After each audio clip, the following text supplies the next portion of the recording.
Começando a gravação, bem-vindos a mais uma aula de Geografia Física. Eu queria pedir um favor para vocês, antes de começar a aula.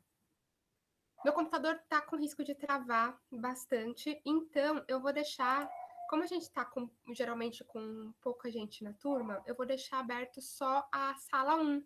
Se vocês puderem alguém avisar lá no grupo, para ninguém entrar na sala 2, entrar só na sala 1, se por acaso encher, eu abro a sala 2. Não, eu vou ficar só com essa aqui, só para facilitar um pouco aqui o processo, tá bom? Se alguém puder avisar lá no grupo, que é a sala 1, fico muito agradecida. Então, bem-vindos a mais uma aula de Geografia Física.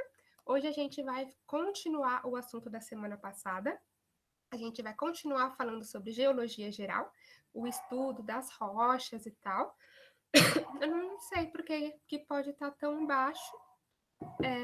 Bom, se for a maioria que tiver aí com esse problema de estar baixo o volume, vocês vão me falando, tá, gente? Mais alguém além da Isabelle, da Gabs, se for o caso, vocês vão me avisando, tá bom? Eu vou tentando falar mais alto. Bom, então vamos lá. Que bom, melhor, ainda bem. Então vamos lá, seguindo Geologia Geral. A apresentação está aparecendo aí para vocês, né? Acredito que sim, alguém já confirmou que sim.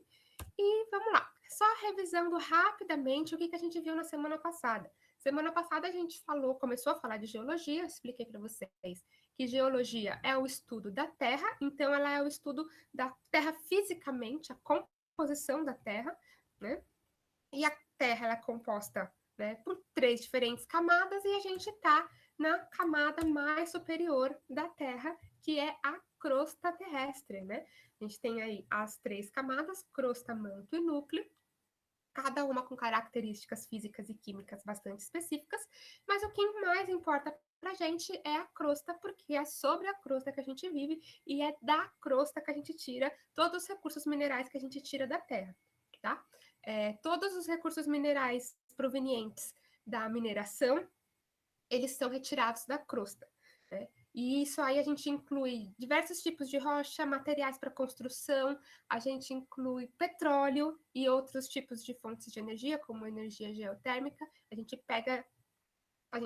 A partir da crosta que a gente tem o contato com esses materiais, né? A maioria deles está ali na crosta mesmo. A mineração, que nada mais é do que retirada de materiais, de minérios, né? Da crosta terrestre. Então, ela é a mais importante para a gente e é nela que a gente vai focar. Né? A título de comparação aí, as camadas da Terra são como se fosse um ovinho mesmo, sendo que a crosta seria a casca bem fininha em torno aí do planeta, a clara seria o manto e o núcleo seria a gema, certo? Então, só para comparar. A gente viu aí a estrutura interna da Terra, não vou ficar voltando nisso, porque a gente falou bastante disso na semana passada, mas a gente divide ela ou em classificação segundo aspectos químicos ou segundo aspectos físicos, né? E eu falei para vocês da crosta oceânica e crosta continental. A crosta oceânica ela é mais fininha e mais densa, por isso fica lá embaixo do oceano, enquanto a crosta continental ela é mais leve e por isso que ela meio que flutua melhor. E ela também é mais grossa, ela é mais cheinha, como se ela tivesse como se ela tivesse fermento em um bolo com fermento que cresceu. E a crosta oceânica seria um bolo sem que a gente esqueceu de pôr fermento e ele solou. Tipo isso, né? E a composição química delas é ligeiramente diferente. E aí falei para vocês que como é que a gente sabe o que tem dentro do planeta se a gente não consegue entrar lá no fundo, né? O máximo que a gente conseguiu cavar, que o ser humano conseguiu cavar na crosta foi cerca de 12 quilômetros de profundidade. E a crosta, como a gente viu, ela tem cerca de 60 quilômetros de profundidade. Então, como que a gente sabe o que tem além desses 12 quilômetros? A partir principalmente de estudo dos sismos, os tremores da crosta, ou aplicando ondas sísmicas na crosta, e o comportamento dessas ondas até ela atravessar o planeta vai mostrar para a gente qual que é a densidade, mais ou menos a composição dos materiais que estão dentro do nosso planeta, beleza? A sismologia é o estudo dos terremotos e vulcões, principalmente aí terremotos que são sismos, abalos sísmicos, beleza? Então, falei para vocês também das células de convecção que funcionam lá dentro do manto, da mesma forma como funcionam na atmosfera, o que é quente sobe, o que é frio desce, e isso vai fazendo com que haja esse movimento circular, né? Então, as células de convecção, esse movimento circular, e conforme o calor vai subindo por dentro do magma, ele pode ir empurrando a crosta para cima. E isso causa um monte de efeito que a gente vai ver a seguir, inclusive na próxima aula também a gente vai falar bastante disso. Então, né, se segurem aí. Falamos da teoria da deriva continental, em que a gente tinha lá a Pangeia, que foi se fragmentando e dando origem aos continentes, como a gente conhece hoje.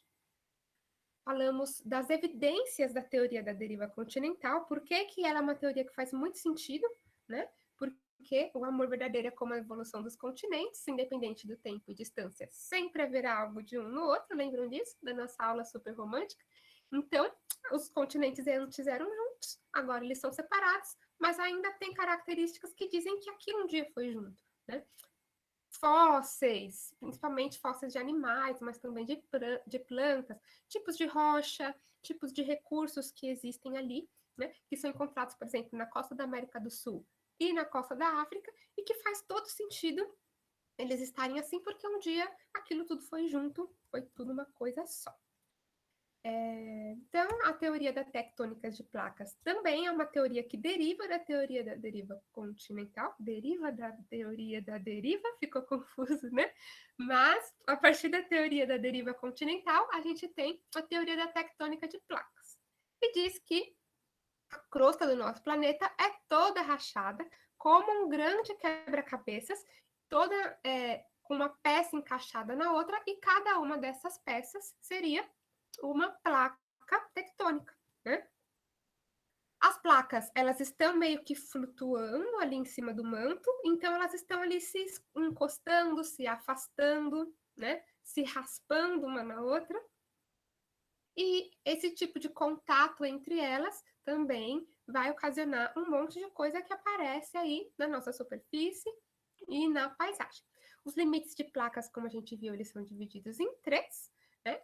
As placas que se separam, as placas que se encontram e as placas que só estão ali em contato uma com a outra. E eu mostrei para vocês aí os exemplos, né, dos diferentes limites de placa que a gente tem aí no nosso planeta. Teve um videozinho lá da formação dos Himalaias. E agora o slide não vai passar. Aí. E esse da slide aqui talvez seja um dos mais importantes para a gente lembrar a questão dos limites de placas, porque ele mostra onde a gente tem diferentes tipos de limite e o que a gente tem acontecendo na paisagem da superfície da Terra, onde tem esses limites. A gente tem, por exemplo, o Himalaia, a Cordilheira dos Himalaias, né? Num limite de placa convergente. A gente tem a Cordilheira dos Andes em outro limite de placa convergente, mas num lugar a gente tem vulcão e no outro não, porque num a gente tem oceano e continente, no outro a gente tem continente com continente, então faz diferença. E outros exemplos aqui que a gente vai vendo aí ao longo do tempo, e eu vou sempre tentar lembrar para vocês, quando a gente estiver falando de Andes, eu vou sempre tentar lembrar para vocês por que os Andes são assim. E na próxima aula, que vai ser geomorfologia, a gente vai falar um pouquinho também sobre como é que a tectônica de placas e os movimentos das placas tectônicas fazem formas do relevo bastante específicas e mudam a paisagem de um jeito bem legal, assim. Muitos dos elementos da paisagem que a gente vê, eles têm total relação com as placas tectônicas. Então, elas não estão lá afastadas, não é porque elas estão lá debaixo da terra que elas não afetam tanto a nossa vida, elas afetam. E a gente vai falar disso hoje também. Bom dia, Raquel. E agora, por que não tá indo? Pronto. Bom, e aí, uma das coisas legais para a gente lembrar, e acho que a gente parou aqui na aula passada, são os eventos geológicos que acontecem. Agora eu vou falar um pouco mais devagar, que eu estava falando tudo acelerado, né? Então, vamos lá. uma das coisas bem legais são os eventos geológicos que acontecem nos limites de placas. Então, a gente tem várias coisas acontecendo, principalmente nos limites de placas, é o que a gente chama de eventos geológicos. E o que são eles? Principalmente terremotos e vulcões. Esse mapa está para mostrar justamente isso. É o mesmo mapa lá dos limites de placas tectônicas, só que a gente adicionou essa informação, esse tema, mostrando aonde que a gente tem no planeta terremotos e vulcões, né? Concentração de terremotos e vulcões. Então, tudo que é triângulo rosa é vulcão, tudo que é bolinha é terremoto. E aí o tamanho da bolinha vai falar qual que é a escala de intensidade desse terremoto. Se é um terremoto mais fraco, se é um terremoto mais forte. Beleza? Olha como tanto os terremotos quanto os vulcões, eles estão totalmente concentrados nas áreas de limite de placas. Às vezes aparece um ou outro perdido por aí, mas nos limites de placa tem muito. Então, isso é bastante importante. Por que que no Brasil não tem terremoto e no Chile tem terremoto quase todo dia? Né? Porque o Chile está ali, ó, no limite de placa, no limite da placa sul-americana com a placa de Nazca. Enquanto que o Brasil está no meio de uma placa tectônica. Ou seja, quanto mais longe de um limite de placa tectônica, mais estável aquela região vai ser. Então, a gente tem uma região bastante estável no Brasil como um todo, o que não quer dizer que a gente não vai ter terremoto nunca, às vezes acontece um ou outro. Isso foi até tema de questão da FUVEST do ano retrasado, talvez. Um terremoto que aconteceu na Bahia, e a questão era perguntando por que isso aconteceu, né, quais os efeitos disso e tal. Depois eu passo ela para vocês. Então, quanto mais longe dos limites de placa, mais estável. Sim, teve um em Minas também, e eu vou mostrar um negócio legal para vocês. Já vou mostrar. Agora, só antes de eu passar o slide, eu queria que vocês prestassem atenção e observassem essa região aqui da África, tá vendo? A África também está no meio de uma placa tectônica, certo? Olha lá, o continente africano inteiro. Mas olha quanto terremoto e até alguns vulcões a gente tem aqui, ó, no meio do continente. Eu queria que vocês prestassem atenção nisso, que a gente vai falar disso no final dessa aula, beleza? Deixa eu ver. Vamos falar um pouco de vulcões e terremotos, então vamos lá. A dinâmica da crosta e a movimentação das placas tectônicas dão origem às atividades geológicas de grande impacto, que são essas que a gente está falando, que ocorrem nos limites de placa, como a gente acabou de ver.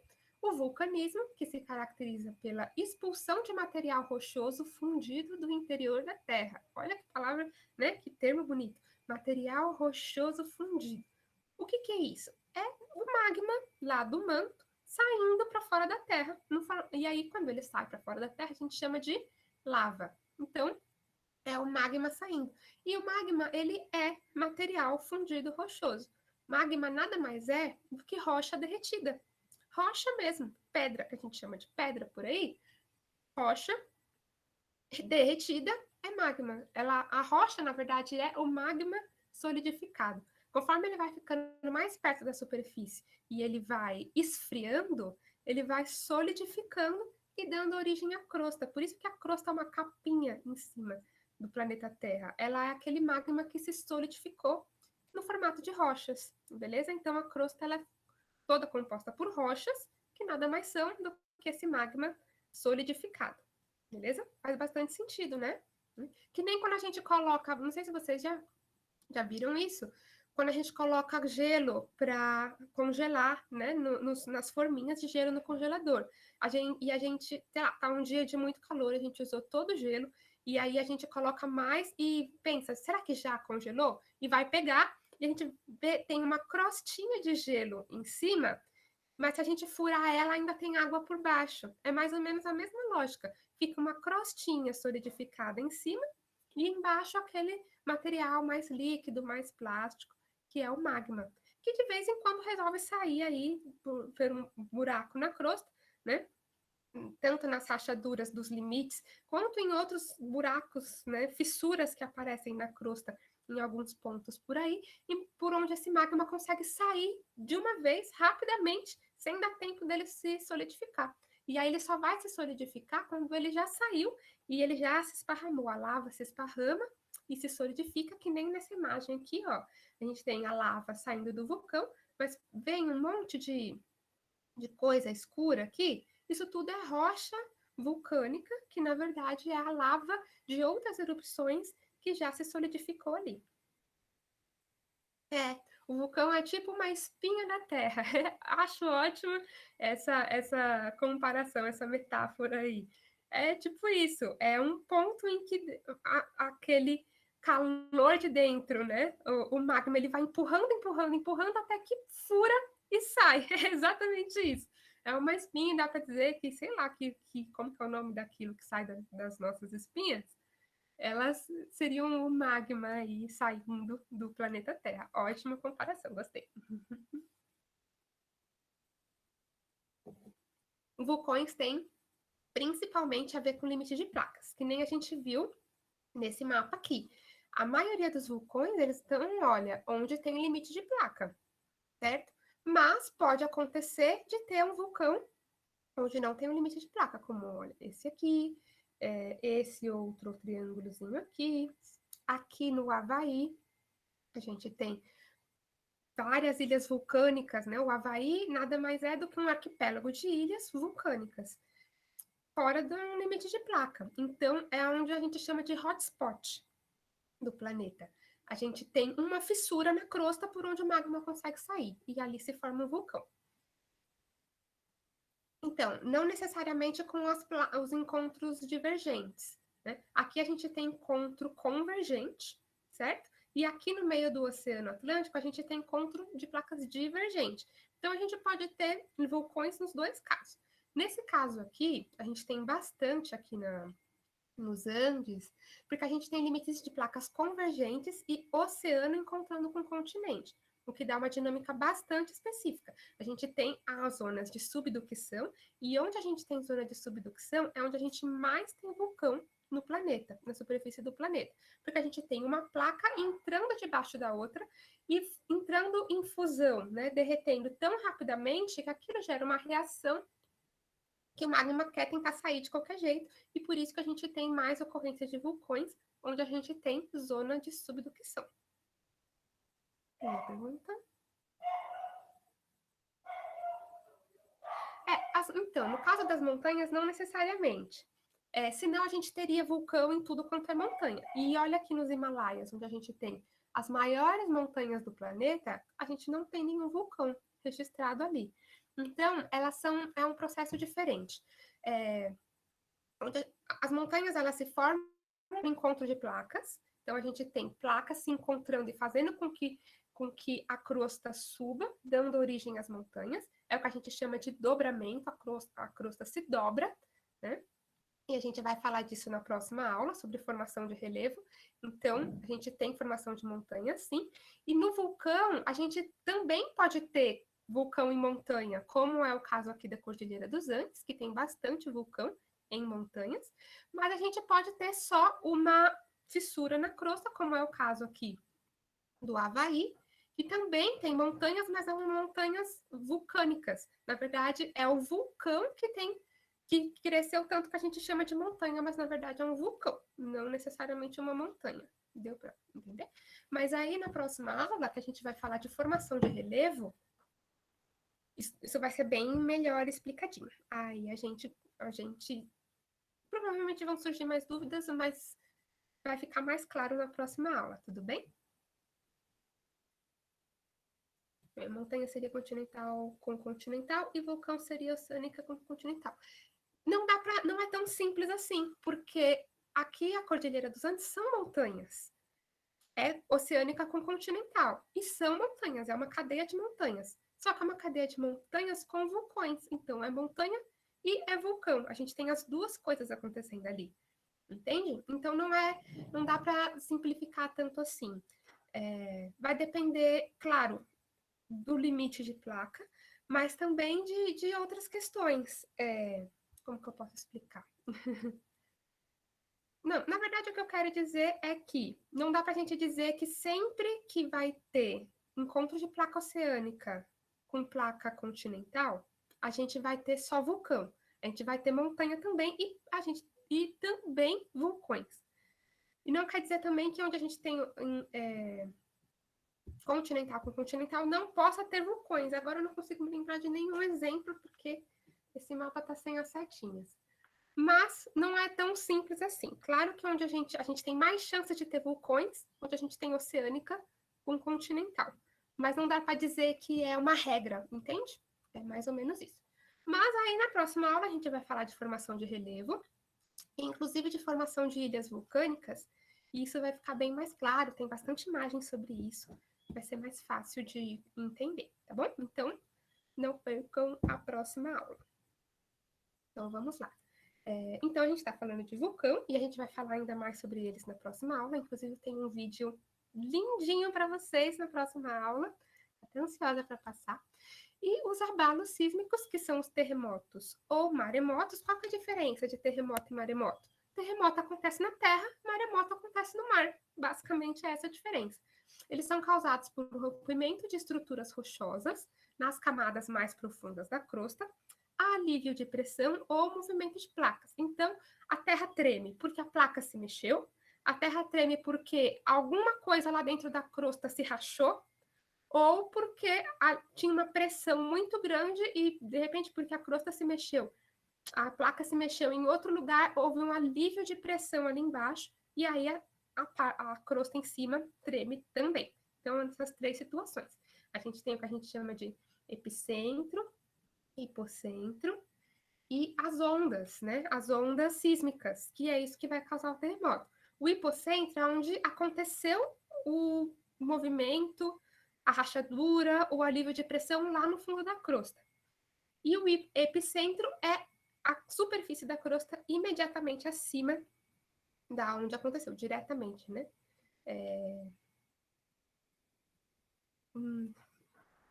Me fugiu a palavra matemática para dizer isso, mas exatamente perpendicularmente acima da onde aconteceu o movimento na crosta, a fissura, o alívio de pressão lá embaixo. E aí aquilo vem tremendo até chegar na superfície e a gente sente esse tremor. É isso que acontece. Que nem quando a gente joga uma pedrinha na água, e aí a gente joga a pedrinha e onde ela caiu vai saindo ondas. Vocês já viram isso, né? Vão ondas se espalhando e vão indo cada vez mais longe. É assim que acontece o terremoto. O terremoto seria o epicentro do terremoto, ou o hipocentro, seria onde a gente jogou essa pedrinha. E essas ondas vão se espalhando, olha lá, né? Onde a gente joga a pedrinha é o hipocentro, e essas ondas vão se espalhando, e quanto mais longe a gente estiver da onde aconteceu, da onde foi esse hipocentro, o centro desse terremoto, menos a gente vai sentir o tremor do terremoto. Quanto mais perto, mais forte o tremor. Quanto mais longe, mais fraco a gente vai sentir aqui na superfície, tá bom? Por isso que às vezes vocês já devem ter visto notícia, tipo assim, teve um terremoto, sei lá, em Santiago do Chile, e ele foi sentido até em Buenos Aires, sei lá, alguma coisa assim. Ou seja, foi um terremoto tão forte lá que as ondas ainda estavam perceptíveis a hora que chegou em Buenos Aires, como foi o caso do terremoto na Bahia, que tem essa questão da FUVEST, e ele fala, né, que foi sentido, inclusive tem uma alternativa dessa questão que fala que o terremoto foi tão forte que ele foi sentido no Rio Grande do Sul.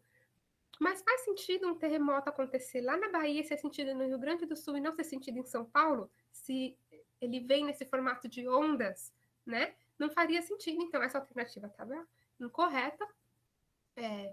Então, só para vocês entenderem, é assim que funciona, como em ondas mesmo. Por isso que a gente chama de ondas sísmicas, né?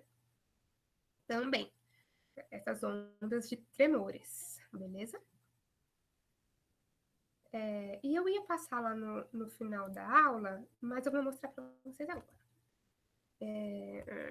Tem esse site aqui, inclusive o link dele tá lá no final da apresentação, que ele mostra, ele é um monitor de terremotos. Às vezes a gente pensa que terremotos são coisas tão distantes, porque eles não acontecem aqui no Brasil, a gente não tem isso no nosso dia a dia, Então, para a gente é como se fosse uma coisa que acontece de vez em quando e aparece numa notícia. Mas, na verdade, tem terremoto acontecendo o tempo inteiro no planeta. Tal é essa dinâmica da crosta terrestre que está acontecendo o tempo inteiro. Olha aqui o Brasil, livre de terremotos, né? Mas olha, todos esses pontinhos aqui são terremotos recentes. E aqui, essa tabelinha aqui vai mostrando quando foi que aconteceram esses terremotos.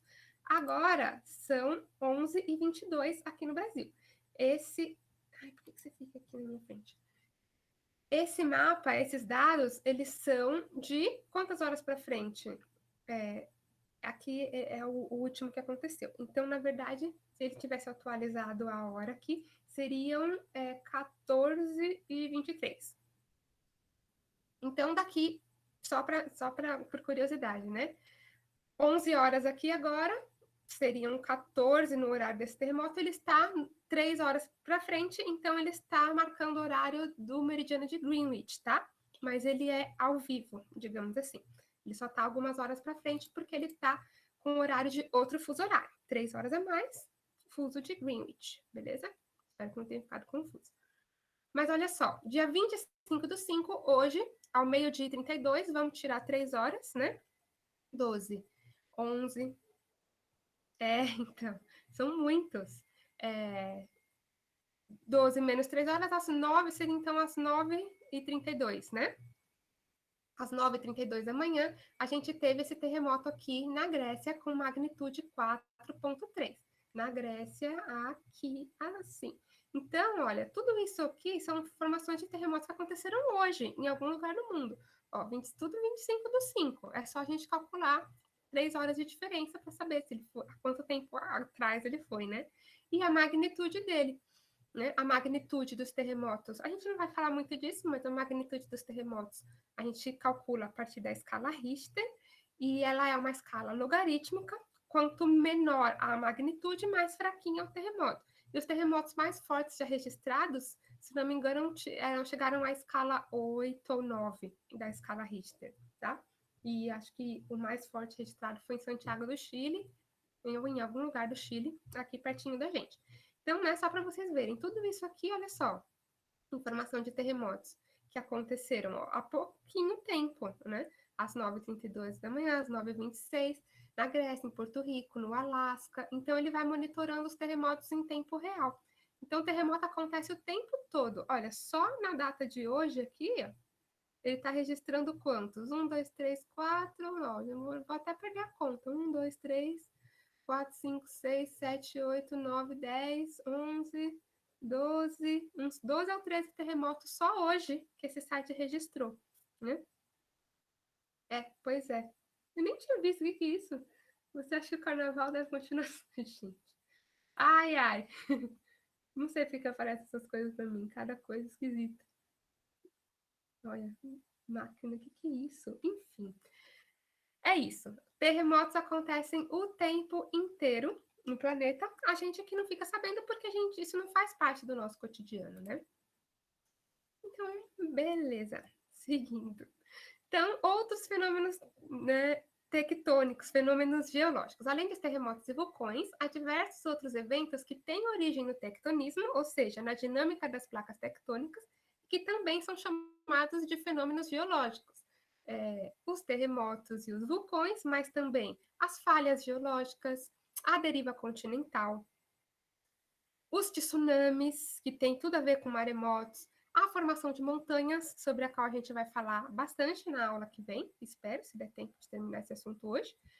Eu achei legal esse meme, porque tipo, o tectonismo é como se fosse um cachorrinho que vem e destrói tudo. E é tudo muito destrutivo mesmo, né? Tudo que é relacionado com o tectonismo. E aí, algumas dessas coisas a gente vai falar na aula que vem.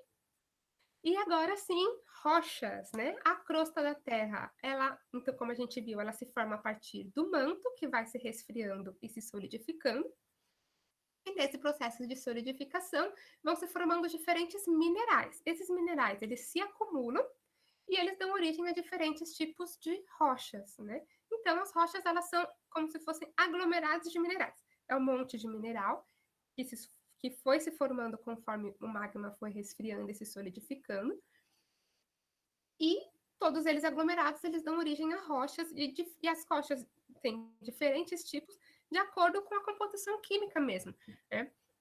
O manto, ele, apesar da gente falar que ele tem características químicas e físicas mais ou menos específicas, dependendo da forma como ele se solidificou, se foi mais lentamente, se foi mais rapidamente, ou se foi com mais pressão ou menos pressão, ele vai dar origem a diferentes tipos de minerais. E é por isso que a gente tem uma grande variedade de tipos de rochas, né? Aqui eu trouxe 3 tipos de rochas, diferentes, só para vocês verem. Vocês veem que elas são todas pintadinhas? Todas essas pintinhas dela, esses pontinhos que a gente vê nas rochas, são minerais. Então, a gente tem nessa daqui pelo menos 2 tipos diferentes de minerais. Esse mais escuro e esse mais bege, né? Sei lá que cor é essa. Mais begezinho assim. E aí, eles todos acumulados, eles dão origem a essa rocha aqui, que provavelmente é um tipo de granito, eu acho. Outro tipo aqui. E esse aqui é um outro tipo de rocha, que é uma rocha sedimentária, a gente já vai falar um pouquinho dela, que ela se forma a partir de sedimentos de outras rochas. Então, é como se fosse, as rochas elas vão se fragmentando e virando como se fosse areinha, né? Vocês conseguem imaginar isso? Elas vão se desgastando com o tempo e virando como se fosse areinha, como se a gente tivesse lixado ela e ela soltou aquela poeirinha. Essa areinha, essa poeirinha, que a gente chama, na verdade, de sedimento de rocha, eles se acumulam e dão origem a outros tipos de rocha conforme o tempo, vão endurecendo aquilo tudo junto, dá origem a outro tipo, como essa rocha aqui. E os minerais dela já são bem pequenininhos, a gente mal consegue ver, porque eles estão bem desgastados com o tempo, beleza? E agora vocês nunca mais vão falar pedra, né? Eu espero. Então, antes, tudo que vocês chamavam de pedra, que era tudo isso aqui, pega uma pedra e taca na cabeça de alguém, agora vocês vão chamar de rocha. Então, eu tinha um professor que, inclusive, ele falava, qual que é a diferença de pedra e rocha? Pedra é o que você usa no estilingue para tacar na cabeça de alguém. Rocha não, rocha é um material da crosta que você vai estudar. Então, beleza. Então, nada de pedra, rocha, ou se vocês quiserem ser ainda mais chiques, agregado sólido que ocorre naturalmente e é constituído por um ou mais minerais. Então, tudo que a gente chamava de pedra, agora a gente vê que, na verdade, elas são coisas muito mais sérias do que só uma pedra. Beleza? E as rochas, elas não são estáveis, elas evoluem também. Né? Tipo um Pokémon? Não. Elas evoluem e sua evolução é cíclica. E é isso que a gente vai falar agora. Então, a formação e evolução das rochas Como é que eu escrevi aqui? A formação e evolução das rochas está escrito nesse texto. É derivada da ação das forças endógenas e exógenas. A gente vai falar bastante sobre forças endógenas e exógenas na próxima aula, mas só para explicar.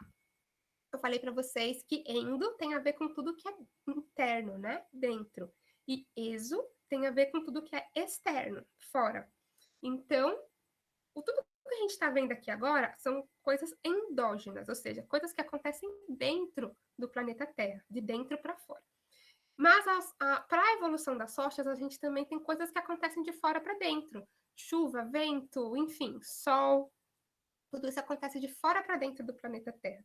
E isso também afeta na evolução das rochas. Mas vamos lá.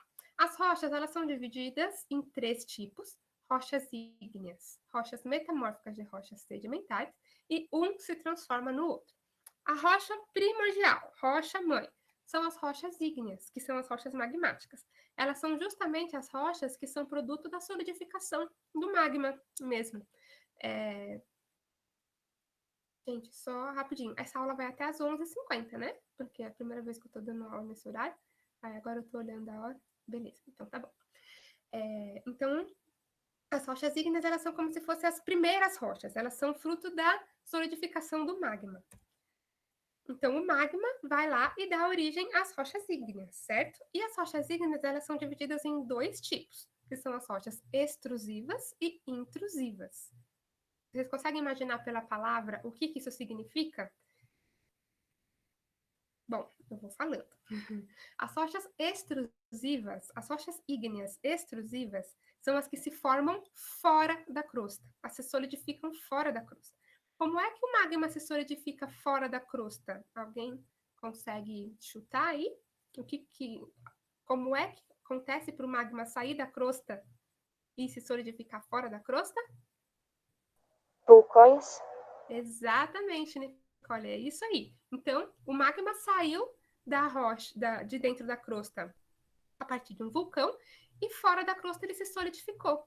Então, essas são as rochas que nasceram desse processo, a gente chama de rochas extrusivas. E as rochas que foram se solidificando aos poucos lá na crosta, formando a crosta, é o que a gente chama de intrusivas. Elas se formaram dentro da crosta, beleza? Elas também têm outros nomes. As rochas extrusivas a gente também pode chamar de vulcânicas, porque elas só acontecem, só existem porque existem vulcões. E as rochas intrusivas a gente chama de plutônicas, elas se formam lá dentro do planeta, beleza? E aí que vem todo o processo, a partir das rochas ígneas, a gente tem todo o processo de uma rocha se transformando em outra, beleza? A gente tem, quando elas estão expostas lá fora da crosta, a gente tem intemperismo e sedimentação, ou seja, o tempo agindo em cima dessas rochas, desgastando elas, fazendo com que elas se fragmentem, né, e se sedimentem, dão origem a sedimentos. Esses sedimentos, eles vão todos se acumular e eles vão dar origem a uma nova rocha, que a gente vai chamar de rocha sedimentar. É o segundo tipo aí de rocha que existe. Então, são três, né? Rochas ígneas, as rochas sedimentares, que se formam desse processo aí da rocha exposta ao tempo e dando origem a sedimentos que se acumulam, se solidificam numa nova rocha. Mas o que pode acontecer também é que essas rochas ígneas ficaram lá debaixo do planeta, debaixo da crosta, e com tanta coisa em cima dela, mais rocha e solo e árvore, e bicho e tudo em cima dela, fazendo tanto peso e gerando tanta pressão em cima dela, que ela acabou se transformando em outra coisa, se metamorfizando. Então, e aí a gente tem a origem das rochas metamórficas. Elas são frutos do metamorfismo, seja das rochas ígneas, seja das rochas sedimentares. Quando elas sofrem muita pressão ou muita temperatura, elas se metamorfizam e se transformam em rochas metamórficas, beleza? As rochas metamórficas também podem sofrer a ação do tempo e dar origem às rochas sedimentares, tá? E aí, quando tanto as rochas sedimentares quanto as rochas metamórficas, pode acontecer com qualquer uma das duas, ou pode acontecer com as rochas ígneas também. Elas estão lá no fundo da crosta, por algum movimento tectônico, elas foram parar lá embaixo. E elas sofrem um calor tão grande que não só vai metamorfizar ela, como vai fazer ela derreter e virar magma de novo. Aí ela vai dar origem a uma nova rocha ígnea, quando aquele magma se solidificar de novo, né? Então, quando elas sofrem fusão, um calor tão grande, tão intenso que faz com que elas derretam, elas se transformam de novo em novas rochas ígneas. Então, esse é o ciclo das rochas. As rochas ígneas podem se transformar em metamórficas ou sedimentares, as sedimentares podem se transformar em ígneas ou metamórficas, e as metamórficas podem se transformar em sedimentares ou em ígneas. Uma pode se transformar na outra, dependendo do que está acontecendo com elas. Se elas estão sofrendo pressão, se elas estão sofrendo grandes temperaturas, ou se elas estão sofrendo ação do tempo em cima delas, né? Desfacelando elas todas. Beleza até aí? Então, esse é o ciclo das rochas. Uma pode se transformar na outra. E qual que é a diferença aí? E aí eu trouxe alguns exemplos para mostrar. Como é que a gente... Dá para a gente olhar para uma rocha e dizer se ela é ígnea, sedimentar ou metamórfica? Basicamente dá. Claro que, tipo, um geólogo vai poder dizer com muito mais propriedade, mas algumas rochas dá para a gente olhar para elas e perceber se ela é ígnea, metamórfica ou sedimentar, por causa justamente da forma do processo que ela sofreu para se tornar o que ela é hoje, né? Então, as rochas ígneas magmáticas extrusivas, aquela que eu falei para vocês que elas se formam fora da crosta, a partir dos vulcões, ela faz sentido que ela se solidifique, ela vira uma rocha, né? o magma vire rocha muito mais rápido do que uma rocha que se formou lá dentro da crosta, não faz sentido? Lá dentro da crosta ela vai se solidificando aos pouquinhos, ao longo de milhões de anos ela vai se formando, enquanto que um magma que saiu e de repente entrou em contato com um ambiente muito mais frio do que o que ele estava acostumado, vai se solidificar muito mais rapidamente. Então, para as rochas intrusivas, a gente vai ter minerais maiores. Vocês conseguem ver aí no vídeo que eu estou mostrando? A gente consegue olhar para a rocha e ver os diferentes minerais. Por quê? Os minerais tiveram muito mais tempo para se formar e para crescer, e aparecer, e ficarem evidentes, né? Então, a gente consegue olhar para a rocha e ver, né, que ela tem, sei lá, pelo menos 2 tipos de minerais. Essa daqui eu consigo ver até 3 olhando daqui onde eu estou olhando, né?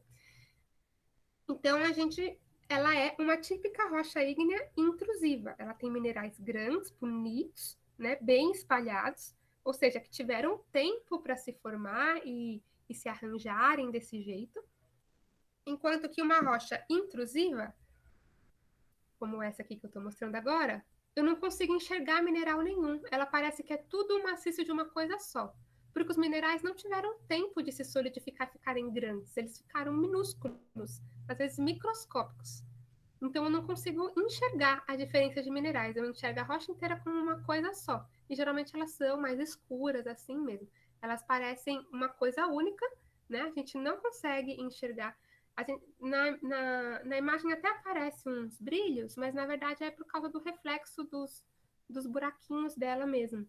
Mas a gente não consegue enxergar uma diferença de minerais como a gente enxerga nessa outra aqui.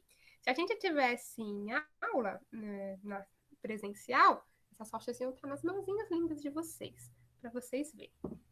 E as rochas metamórficas, eu gosto de contar a historinha delas, porque elas geralmente... Bom, vamos lá.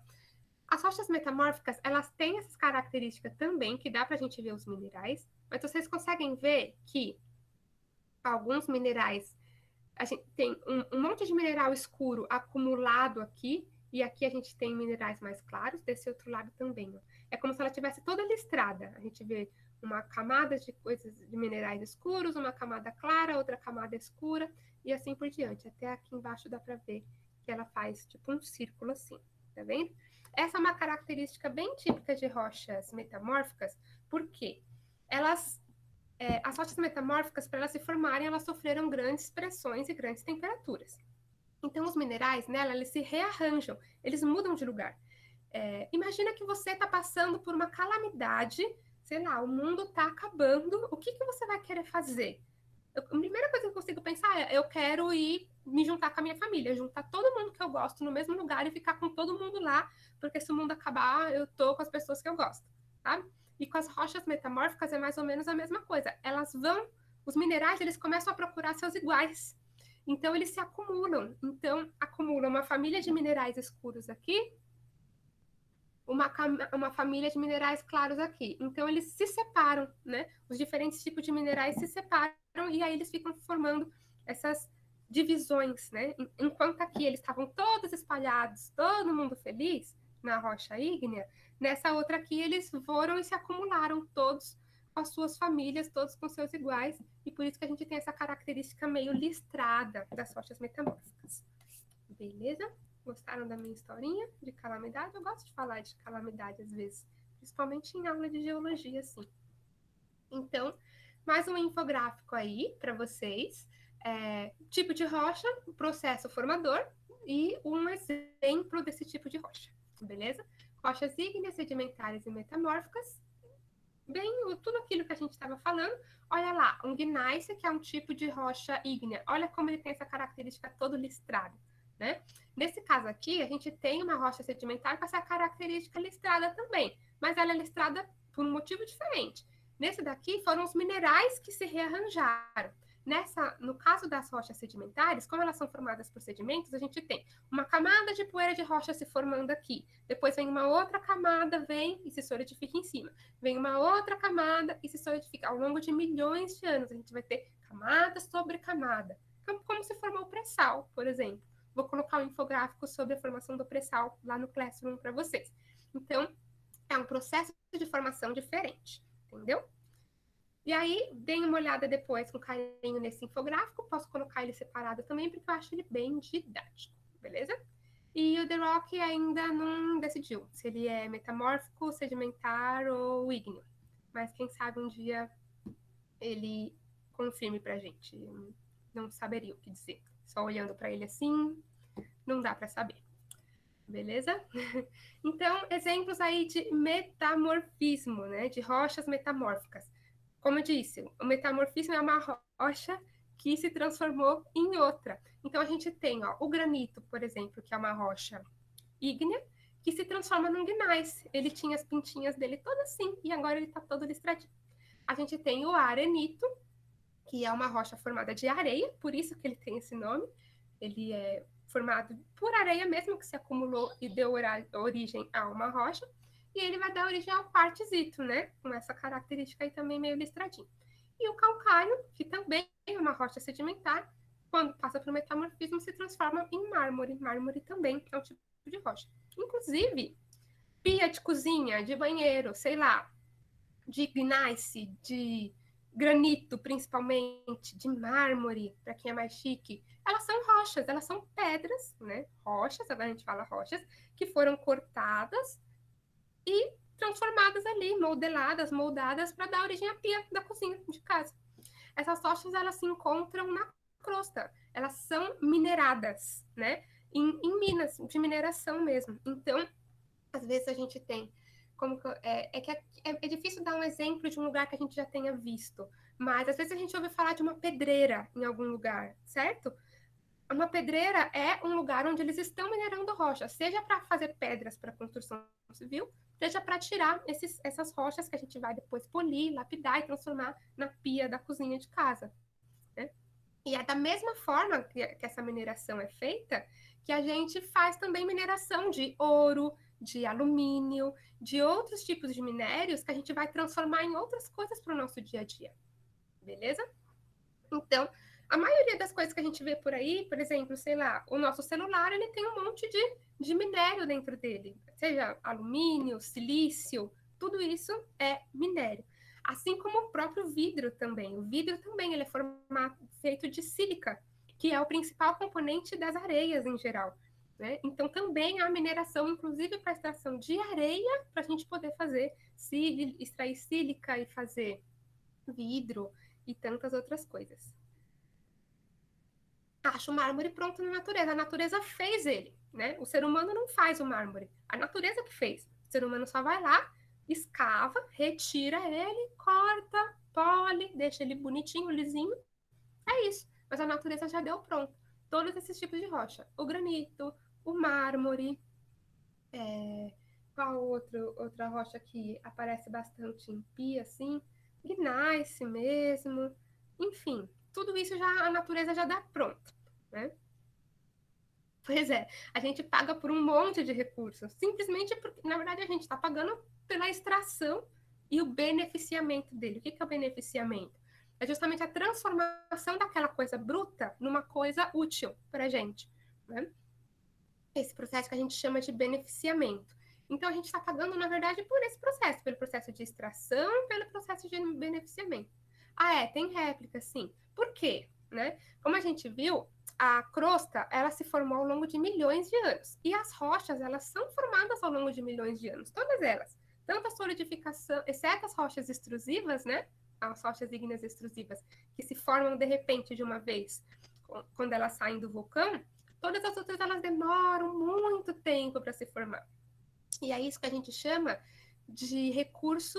A gente tem dois tipos de recurso natural, recursos renováveis e não renováveis. E esses recursos que vêm das rochas, a gente chama de não renováveis, justamente porque a Terra vai demorar muito tempo para fazer outros. Se a gente pegar e usar tudo que a Terra já fez de uma vez, a gente não vai ter mais. Simplesmente assim, porque no tempo da nossa vida, a Terra não vai conseguir produzir aqueles recursos de novo. E é por isso que alguns que são mais difíceis de encontrar são muito mais caros do que outros, como é o caso do mármore, por exemplo, que é muito mais caro do que um granito que a gente acha aí em qualquer lugar. Só cavar um pouquinho que a gente acha um pouquinho de granito. Em geral. Beleza? Então, isso varia também, a disponibilidade desse tipo de rocha vai variar também, vai influenciar também no preço que a gente vai pagar, né? Num granito ou num mármore, né? E mármores em geral é bem caro, né?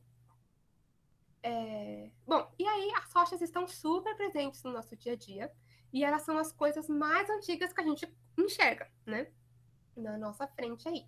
A formação e evolução das rochas acontece ao longo de milhões de anos, que é isso que eu estava falando agora, por isso que elas são recursos não renováveis, porque elas demoram milhões de anos para se formar. Ou seja, elas acontecem, elas se formam em tempo geológico, tá? Então, tempo geológico é diferente do nosso tempo histórico. O tempo histórico a gente consegue visualizar, ou o tempo da nossa vida mesmo, né? A gente consegue contar. O tempo geológico, não. O tempo geológico é uma escala de milhões e milhões de anos. Não vai dar tempo da gente falar de tempo geológico hoje, mas a gente fala na semana que vem. E aí falta bem pouco para acabar essa aula. Eu já vou emendar na próxima aula o finalzinho dessa e o começo da outra, que são dois assuntos que são bem ligados. O assunto da próxima aula é geomorfologia. Vai ser legal até juntar as duas coisas. E é isso, gente. Aqui tem um link de um vídeo do YouTube. Eu vou colocar lá no Classroom, que é esse vídeo dessa rocha aqui. Era uma montanha que, ao longo do tempo geológico, virou uma rochinha microscópica lá, que tinha que olhar um pedacinho de mineral, né? Que você tinha que olhar no microscópio para ver ela. É um vídeo bem bonitinho, vou colocar para vocês lá, mas é para pensar isso, essa questão do tempo geológico. Beleza, então? É uma gracinha mesmo, né? Que bom que você já conhece. Eu vou pôr ele lá para vocês verem, assim como alguns outros vídeos legais para vocês verem também.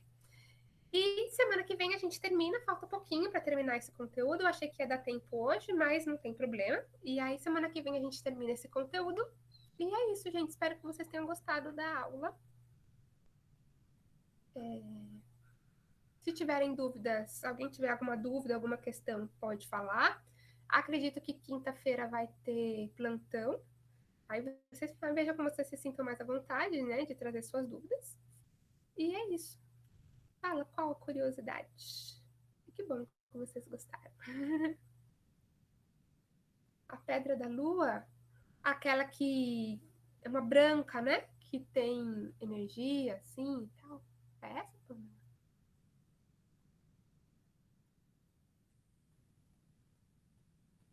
Sim, então, isso era uma coisa que era bom até eu ter falado. É, tem algumas pedras que a gente compra, que vende por aí, principalmente em feirinha de artesanato e tal. A maioria delas, elas são, na verdade, minerais. Então, são minerais que compõem rochas. E os minerais são bem interessantes, eles têm características específicas, como, por exemplo, a ametista, que é um quartzo, ou aquela olho de tigre, turmalina, né? Inclusive, eu acho que eu tenho uma turmalina aqui, vou mostrar aqui, ó. Por exemplo, a turmalina, que é essa aqui, toda. Eles falam que tira mal olhado. Essa daqui, que eu acho que é uma amazonita, que é uma rochinha mais verde e tal. Elas, na verdade, elas são minerais de rochas que compõem outras rochas e que, por algum motivo, as pessoas atribuem que elas têm energia e tal. A Pedra da Lua, ela chama assim, mas ela não tem nada a ver com a Lua, ela é daqui da Terra mesmo. Mas deram esse nome para ela por causa dessa característica dela de brilho. E, de fato, tem alguns minerais que brilham mais do que outros. Por exemplo, esse daqui, ele é eu não sei, não lembro, acho que é uma amazonita essa pedra, mas eu não lembro que mineral que ela é. E ele é meio opaco, certo? Enquanto que esse daqui, que é um quartzo, ele é bem mais brilhoso, tá vendo? Dá até para ver o reflexo. E é por isso, porque alguns minerais, eles têm essa característica de brilho mais forte do que outros, alguns são mais opacos do que outros. Inclusive, eu tenho um cristal de quartzo, quer ver? Peraí.